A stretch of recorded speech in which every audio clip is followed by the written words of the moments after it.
She was told to leave the home she helped pay for within a week. Her son was dead, but the battle to keep his memory alive had only just begun. Betrayed by the one person she trusted most, she had to fight not just for a house, but for her very identity.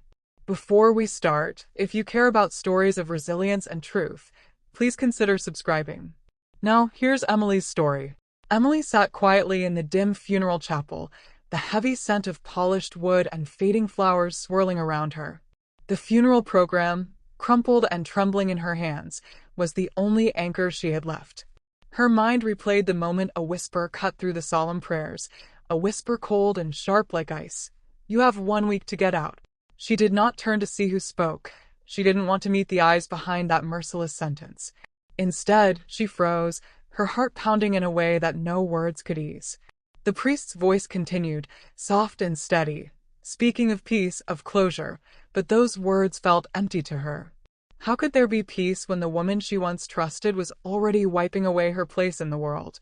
Michael was gone, her one true connection, and now she sat beside his coffin, isolated, betrayed, and silenced. Around her, faces blurred, some sympathetic, many indifferent. Olivia moved among them like a shadow with a smile, her black dress sharp and precise, her eyes gleaming with a quiet calculation.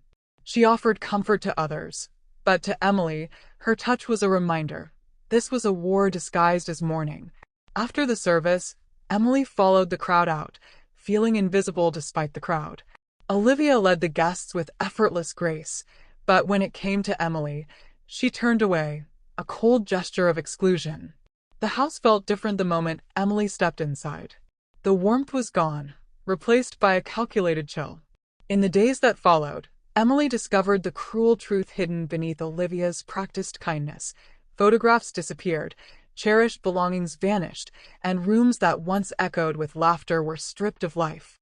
This was no accident. It was a systematic erasure. Emily's hands shook as she stood in the middle of the living room, a stranger in what should have been her sanctuary. She was losing more than a house. She was losing her past, her dignity, her right to grieve. And yet, beneath the fear, something else stirred, a quiet determination to fight back. The days after the funeral stretched out like shadows across Emily's life, long, heavy, and oppressive. The house, once filled with warmth and memories, now felt alien, like a stage set for a play she had no role in. Olivia moved through it with the practiced grace of an actress rehearsing lines written by cruelty. Emily stayed mostly to herself, watching the way Olivia welcomed guests, neighbors, co-workers, acquaintances, each greeted with a smile that didn't quite reach her eyes. The conversations were punctuated with laughter that sounded hollow to Emily's ears. Olivia's voice was soft, almost soothing, as she praised Michael's strength, his humor, his love for family. But behind those words, Emily felt an undercurrent of cold strategy. It was Olivia's house now. Every room whispered the shift in power. The family portrait that once hung proudly near the staircase was gone. Emily's eyes searched the walls, hoping to find some trace of the life they had shared. But the spaces were increasingly bare. Michael's army medals disappeared from the shelf. His books vanished from the study. Each missing piece was a small wound, but together they formed a relentless ache of erasure. It was as if Olivia was trying to scrub away Michael's past, and with it, Emily's presence. Emily's heart tightened the first time she noticed the change in the bedroom she had called her own for 7 years. The blankets were folded neatly on the bed, the nightstand lamp unplugged, and half the drawers in her dresser were empty. The jewelry box she treasured, gone. She found boxes labeled simply, "Mom's stuff," a cruel irony that stabbed at her soul. She stood frozen for a long moment, feeling the walls close in around her. The place that once sheltered her was now a reminder of her precarious existence. When she finally confronted Olivia, her voice was calm but firm. "Did you move my things?" she asked. Olivia looked up, her expression unreadable. "I was just organizing," she said smoothly. "There's a moving company I can call when you're ready." "Ready?" The word echoed in Emily's mind like a verdict. Ready for what? To disappear? To be replaced? Emily demanded the whereabouts of her jewelry. Olivia's reply was measured. "Some of it is in the safe." You wouldn't want anything to get lost while people are in and out. Emily's voice dropped. I never asked you to touch my things. Olivia's smile was tight, her eyes cold. Michael and I talked about this. It's not personal. We just assumed you'd want to move back to your sisters. But Emily had no sisters. That truth hung unspoken between them. Emily's silence was louder than words. She stood there, heart pounding, trying to hold back the tidal wave of betrayal crashing over her. This was her home. It had been Michael's home. And yet, Olivia spoke as if the house was a stage to be cleared of its actors, one by one. As the days passed, Emily searched desperately for the deed to the house, the document bearing her name and Michael's, proof of her rightful place. But the box where she had kept it was gone. She scoured through old receipts and papers, her hands shaking, hope fading with each empty folder. The creeping dread was worse than the grief. It was the realization that the very foundation of her life was being stripped away piece by piece. The morning light filtered weakly through the curtains, casting pale stripes across the floor of Emily's bedroom, a room she had called home for 7 years. Yet, in those gentle beams, she no longer found comfort, only the cold reminder that everything was shifting beneath her feet. The house smelled different now. The scent of Michael's cologne, once a faint, comforting trace in the air, had been replaced by an unfamiliar sterility. It clung to the walls like an invisible barrier, marking the divide between past and present. Emily moved cautiously, as if each step might shatter fragile remnants of a life she desperately wanted to hold on to. She entered the kitchen to find Olivia sitting at the dining table, a glass of wine in one hand, phone in the other. The casualness with which Olivia went about her day was a sharp contrast to the storm brewing inside Emily's chest. Did you move my things? Emily asked again, voice steady despite the turmoil inside. Olivia looked up briefly, a flicker of irritation crossing her face. Just organizing, she replied with a practiced calm. I thought it might help if things were ready for when you decide to move. Emily's jaw tightened. I never asked you to do that. Olivia shrugged as if dismissing a trivial complaint. Michael and I agreed. It's for the baby's sake. The mention of a baby, a new life supposedly growing in Olivia's womb, should have softened Emily's heart. Instead, it felt like a dagger twisting deeper. The timing was impossible. Michael had been dead for 10 months. The sonogram photos Olivia showed her felt staged, a calculated performance to justify a takeover. Emily's mind raced. Was this a ploy to win sympathy? A weapon to brand her as unstable, unfit to stay? The thought stung more than any physical blow. She withdrew to her room, hands trembling as she checked drawers and boxes, searching desperately for the deed, the one piece of evidence anchoring her claim to the house. But the box was empty. The deed was gone. A cold realization settled over her. Olivia was methodically erasing not just her presence, but her rights. The eviction whispers were no longer just words. They were plans set in motion. In the days that followed, Emily noticed the subtle erasures, the removal of Michael's favorite recliner, the folding away of his blanket like a forgotten relic, the neat replacement of her labeled food in the fridge with unfamiliar containers. Each act chipped away at her sense of security, leaving her exposed in a battlefield disguised as a home. The psychological warfare was relentless. Late at night, Emily heard the slow footsteps outside her bedroom door. No knock, no word, just the silent intrusion. The electricity flickered and died briefly, plunging her into darkness and fear. Yet, through it all, Emily held on.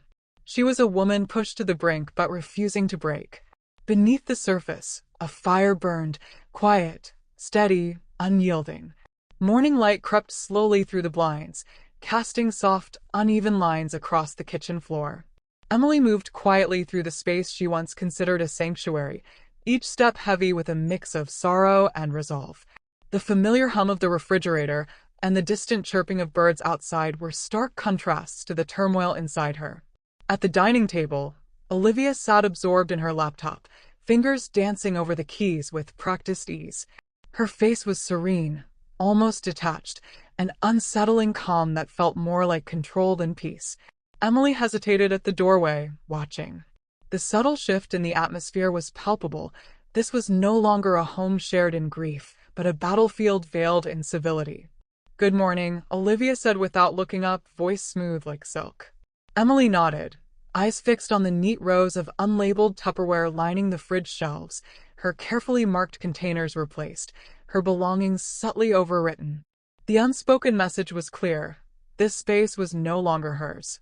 Her gaze drifted to the living room, where Michael's old recliner had been replaced by a cheap, full-leather chair.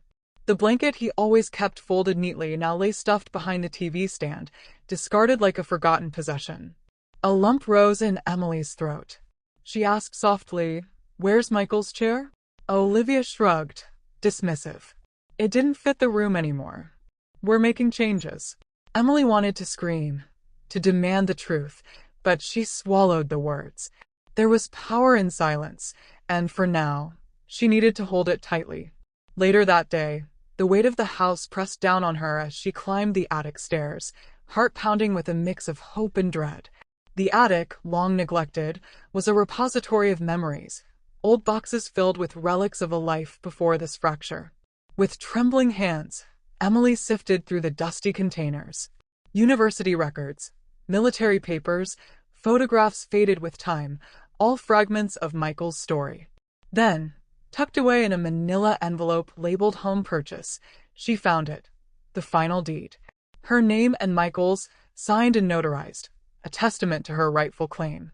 Relief surged through her like a lifeline, but it was fleeting. Downstairs, Olivia's whispered phone conversations grew more frequent, more furtive. Words like handled and timeline floated through the hallways, wrapping Emily in a web of uncertainty. One night, she overheard Olivia speaking on speakerphone, the voice low and sharp. "She doesn't know anything. It's under control." Emily's stomach churned. What was under control? What plans were unfolding behind that calm facade? The house no longer felt safe. The lines between home and prison blurred, each corner hiding shadows of deceit. Then came the eviction notice, an official-looking document demanding Emily leave within 48 hours, citing emotional instability and personal threats. The accusations were baseless, cruelly fabricated. Yet, as Emily held the paper in her hands, something within her shifted. This was no longer. She folded the notice carefully, placing it alongside her growing collection of evidence, documents, photographs, receipts, all fragments of truth she was piecing together. Beneath the weight of betrayal, a quiet strength blossomed. The courtroom was cold, sterile, and unforgiving, a stark contrast to the warmth of the home Emily had known and fought for. But she stood there, steady and resolute, holding the weight of truth like a shield against the storm raging around her. For months, she had prepared for this moment, gathering every scrap of evidence, every faded document, every photo and letter that proved her place in Michael's life and the house they had built together. The battle was not just legal, it was deeply personal. Her lawyer, Mr. Holt, was calm and assured, presenting the facts with measured precision. The forged documents Olivia had submitted were exposed, altered wills, manipulated signatures, falsified medical records, all laid bare under the scrutiny of the judge's steady gaze. Olivia's carefully constructed facade began to crumble. Her voice, once smooth and controlled, faltered under the relentless assault of evidence. Emily watched as the woman who had tried to erase her presence twisted in the harsh light of truth. But the fight was far from over. In the quiet moments before the judge's ruling, Emily's thoughts drifted to Michael, the son who had passed too soon, whose memory had become the battleground for this war. She remembered the last letter he had left her, tucked away in his old desk drawer. It was a confession filled with regret, frustration, and a plea, "Don't let her take everything." This house was always ours, not hers. Her heart ached as she read the words again, feeling the weight of his love and his pain. Then the judge's voice broke through her reverie, delivering a verdict that felt like justice. Shared ownership was affirmed, eviction claims voided, and the fraudulent will subjected to further investigation. Relief washed over Emily, but it was tempered by exhaustion. This was not a victory lap. It was the beginning of reclaiming her life. Days melted into nights, and the house breathed with a tension that was almost tangible. Emily could feel it in the way the shadows lingered longer in the corners, in the eerie silence that fell whenever Olivia was away. The quiet was not peace. It was the calm before a storm, thick with unspoken threats and hidden battles. Emily's routine became a delicate dance, moving through rooms that no longer felt her own, handling the remnants of memories that Olivia was determined to erase. Each morning, she would find something altered, her favorite tea replaced with an unfamiliar brand, a photograph shifted, a note left with words that felt like barbs hidden in pleasantries. The air grew heavier with each passing day, as if the very walls conspired against her. One evening, as twilight faded into darkness, Emily discovered the lock on her nightstand drawer, a lock that had never been there before.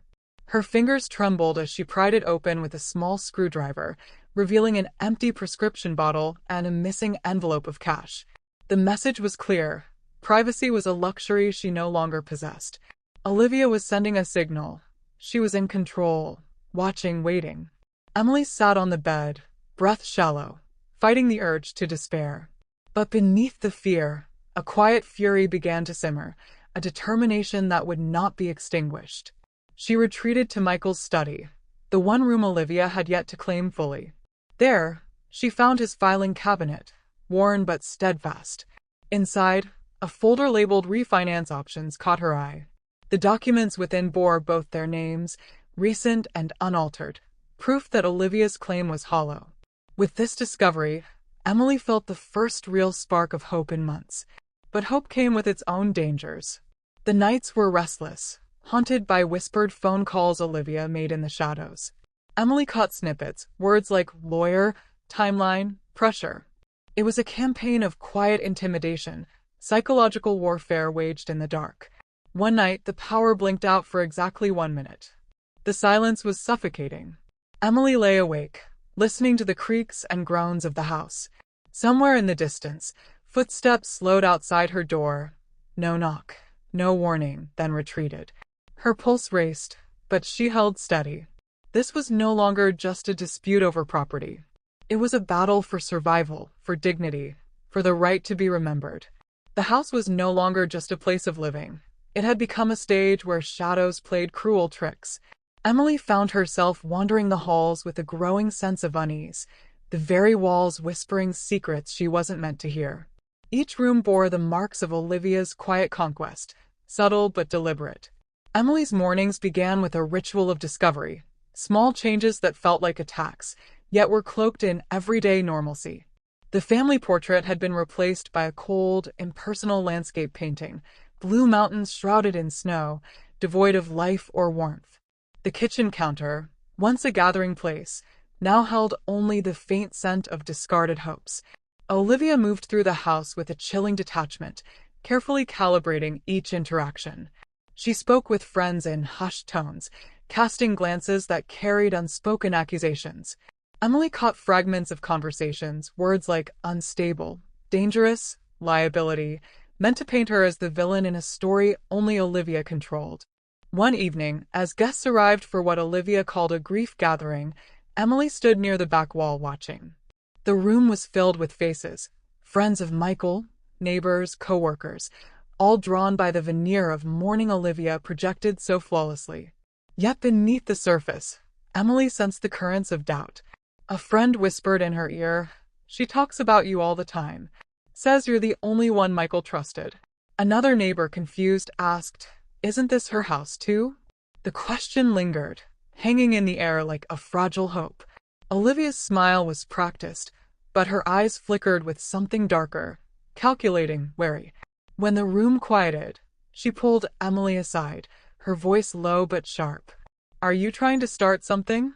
Emily's heart pounded, but she met Olivia's gaze steadily. "I simply answered a question." Olivia's face tightened. "Don't make this harder than it needs to be. This is about respect for Michael, for his friends." Emily's voice was calm but resolute. Respect means honoring truth, not rewriting it. The tension between them was palpable, a silent war waged in the narrow hallway. Later that night, Emily's courage found new strength. She opened Michael's old email account, a digital time capsule of a life interrupted. Among the usual clutter, she found a folder marked estate, containing drafts of wills and documents that revealed a chilling truth. Olivia had forged Michael's signature, attempting to claim sole ownership of the home and assets. Her breath caught as she printed the documents, each page a damning piece of evidence. The betrayal was no longer whispered in shadows. It was written in cold, undeniable ink. The early morning sun filtered softly through the kitchen window, catching dust particles that danced in the still air. Emily sat at the worn wooden table, the thick envelope of evidence spread before her like a fragile bridge between despair and hope.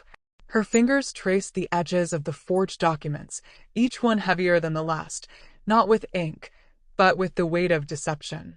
For years, she had lived in the shadows of loss and uncertainty, but now, armed with truth, she felt a flicker of power, a chance to reclaim not just a house, but her dignity. The quiet was broken by the soft click of the front door. Olivia entered, her face pale but defiant, carrying the cool distance of a person who believed they still held all the cards. Emily rose slowly, eyes steady. "You left something," she said, gesturing to the unopened envelope on the counter, a flash drive, small and unmarked, a silent provocation. Olivia's gaze flickered with a flash of something unguarded, fear, regret, before she masked it with a brittle smile. "I wanted you to find it," she said softly, her voice trembling like a fragile glass. Emily did not respond. Instead, she plugged the flash drive into Michael's old laptop, the screen flickering to life. A video file appeared, grainy at first, then clearer, a chilling confession. Olivia sat alone in the home office, her eyes locked on the camera with a mixture of smugness and exhaustion. "If you're watching this, then I'm either gone or you think you've won," she began, her voice calm but edged with menace. She spoke of necessity, of sacrifice, of a twisted love that justified control and erasure. She admitted to isolating Michael, to building a world where Emily had no place. Emily's heart clenched as Olivia's words unfolded, each sentence a shard of betrayal sharper than the last. Yet, amid the storm of deceit, Emily found her anchor, not in the video, but in the unopened drawer of Michael's desk. There, folded and worn, was a letter, handwritten, unsigned, dated weeks before his death. A raw, heartfelt confession filled with regret and a plea for justice. "Don't let her take everything," the letter read. "This house was always ours. Do what you have to do, Mom." Emily folded the letter carefully, holding it close as if it were a shield against the darkness. She looked at the fading light outside, feeling the first true breath of freedom in months. The house had finally fallen into a heavy silence, not the peaceful kind, but one charged with the aftermath of battles fought and truths uncovered. Emily moved through the rooms with a calm she hadn't felt in months, the weight of the past slowly lifting from her shoulders. Days blurred as the reality of Olivia's departure settled in. The boxes stacked in the hallway bore witness to a retreat not just of a person, but of a carefully constructed illusion. Emily did not greet her with triumph or scorn. Instead, she simply observed, a quiet sentinel reclaiming her space. One afternoon, she sat by the window, the soft glow of sunlight warming her face. She unfolded the letter Michael had left behind, tracing the faded ink with reverence. His words were a balm, a final embrace from a son who had fought for her even in death. Outside, the world moved on, but inside these walls, time seemed to slow, honoring the resilience forged through betrayal and pain. Emily poured herself a cup of tea, the steam curling upwards like a whispered promise. She looked out at the porch, a space Olivia had once tried to claim but could never truly possess. "My house. My rules," she whispered, a quiet declaration that echoed in the stillness. There were no cheers, no dramatic gestures, just the profound peace of a woman who had endured, who had fought for her rightful place and won not through anger, but through unwavering strength. And as the sun dipped below the horizon, Emily felt something rare and precious: freedom. The evening settled gently over the quiet house, wrapping every room in a soft embrace. Emily sat alone at the kitchen table, a single candle flickering in front of her. The flame danced, fragile yet persistent, a small beacon in the vast darkness of recent months. Her hands folded the last of Michael's letters, worn from countless readings. Each crease held a memory, each word a fragment of the love and pain that had shaped her journey. She remembered the first days after his passing, the suffocating grief, the creeping loneliness that threatened to swallow her whole. But beneath the sorrow, a spark of resilience had ignited, a determination to survive, to reclaim her life, to honor Michael's final wish. The house was no longer just bricks and mortar. It was a testament, a living chronicle of endurance, betrayal, and ultimately, justice. Emily's eyes traced the outlines of the familiar furniture, the walls painted with years of laughter and tears. She thought of the shadows that had passed through, of deceit disguised as kindness, of quiet wars waged behind closed doors. But most of all, she thought of herself, a woman who had been pushed to the edge and refused to fall. She poured another cup of tea, the warmth spreading through her fingers. Outside, the night was deep and still, the stars distant but steady. For the first time in a long time, Emily felt the weight lift, not because the scars had faded, but because she had learned to carry them with grace. She whispered softly to the empty rooms, "This house is mine, and so am I." And as the candle's flame flickered one last time before settling into a steady glow, Emily closed her eyes and breathed deeply, ready to step into the future, unbroken and free.